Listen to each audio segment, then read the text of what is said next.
Hello and welcome back to A Better World. This is your host Mitchell Jay Rabin, and I'm very glad you're joining us again today.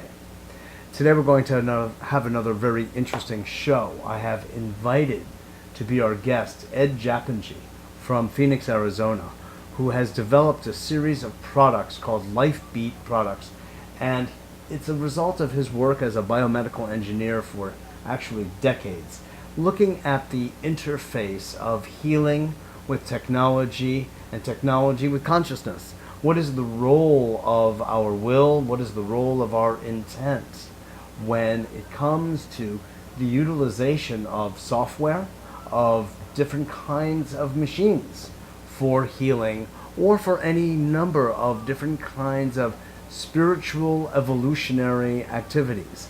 And that's really the subject of today's show, because this is a domain that is not well known, but becoming more so.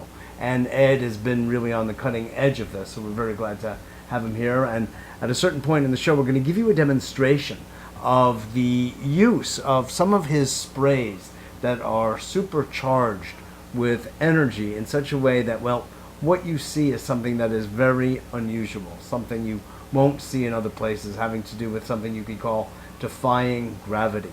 So with that, Ed, glad to have you on the show. Pleasure to be with you again, Mitchell. It's a pleasure. Good. So what is it that brought you into this field in the very first place? And then we'll go from there. What inspired you? It's primarily my curiosity on how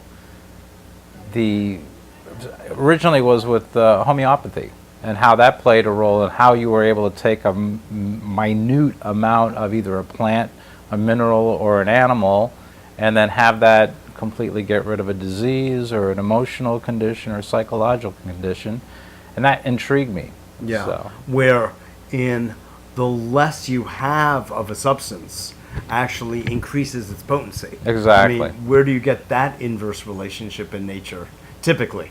Right. And it shows up in a lot of different areas, but we're at a society where we think, we're supersize me. Right, everything is bigger is better. And Mo is better. Yeah, exactly. and so when you're talking about subtle energy, we're not talking about, using a sledgehammer. Exactly. It gets lost in the mix. Exactly. If you look at our regular conventional medicine, they've got like the scalpels ready and heavy duty drugs at hand. Ready to dose somebody.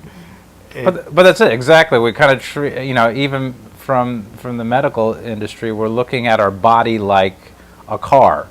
A machine, right? Yeah, your car, your kidney's not working. Let's find you an OEM replacement kidney. So it's really without interesting. Taking into consideration the energy of it, the soul that was behind generating the kidney in the first place. If there's a soul, and even just on a more plain level, a personality. Absolutely. That has been interacting with the environment and the world and itself in a particular way. You can't just take that out and stick it in another person and expect that kidney is its own entity, its own being, really. Exactly, and there's going to be consequences in regard to that. And that was kind of what I got into really looking at, was what is that connection? What is the information? What is the matrix that, if you were to take stem cells, how does a stem cell know to become a cell of a kidney? Liver or kidney, or whatever it is. I mean, what is that mechanism that is that perfection? Because I heard this term once, that the perfection, or what was it? The perfection of imperfection is absolute perfection.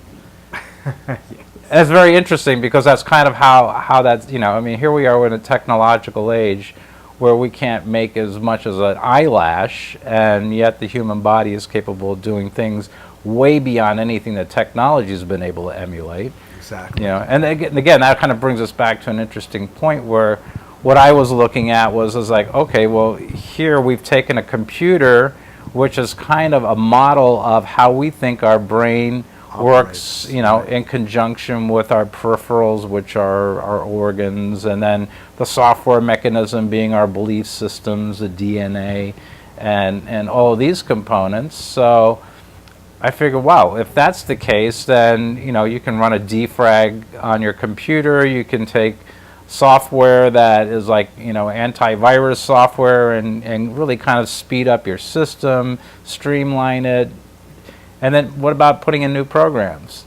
So that's how this kind of evolved from the idea of homeopathy, which was just one minute particle of something broken down to the millionth part. And I thought, well, what if we created a whole program instead?